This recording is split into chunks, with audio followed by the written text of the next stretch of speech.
the SST is just not a good bullet under 100 yards.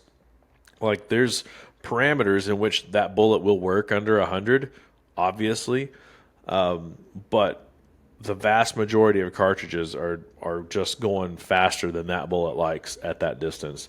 And for the people shooting stuff at 50 yards, I would not recommend getting this new tipped Hornady American Whitetail at all. And if you're shooting under 200 yards, there's way better options out there. If you're just dead set on Hornady, just get the regular American Whitetail, because that bullet, while it does have an ugly old terrible BC, exposed lead tip, that bullet is pretty accurate and it does hold together better than a lot. So like I did an ammunition test back this summer with a Barnes TTSX, a SST, and the interlock. I think that was the only three I did. Obviously the TTSX was awesome at like close range. I was shooting 25 yards, but at 25 yards, the interlock blew the pants off the SST as far as like just, integrity, holding together. And so if you're the kind of person shooting, under 200 yards, don't go for these bullets that are known to fragment and blow up. It's just a recipe for disaster. Like if you're shooting perfectly broadside and don't hit any structure, you're probably going to be fine.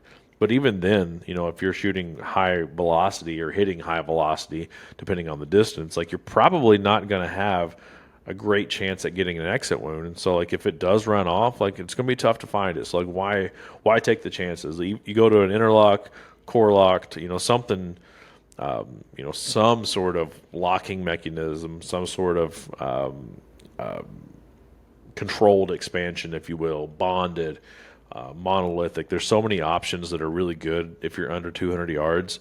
If you're shooting 600 yards, SST is probably fine, but a lot of guys aren't. Most guys aren't, actually. And so I was a little bit disappointed to see that had the SST bullet. I just really was. I'll probably still get some and try it out for you all, but I was a little disappointed. And now that I look at the other options, like 165 grain in the 30-06, the 300 Win Mag, and the 300 PRC, like I get it. You're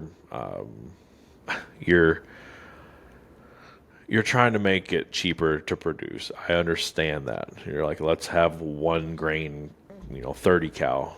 Also, look here. So if you can see, 30-06, 165 grain SST application, deer and elk.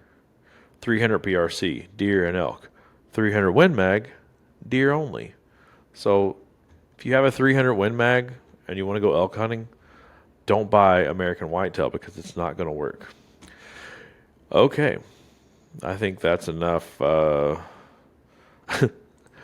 That's enough Hornady for right now. Like the more I look into like Hornady and because like I said, every time I shoot Hornady in like a video or something, everybody's like, "Oh, Hornady's just a marketing company and they're not, they don't make good ammunition." And again, I will say I've had pretty good luck accuracy wise from Hornady.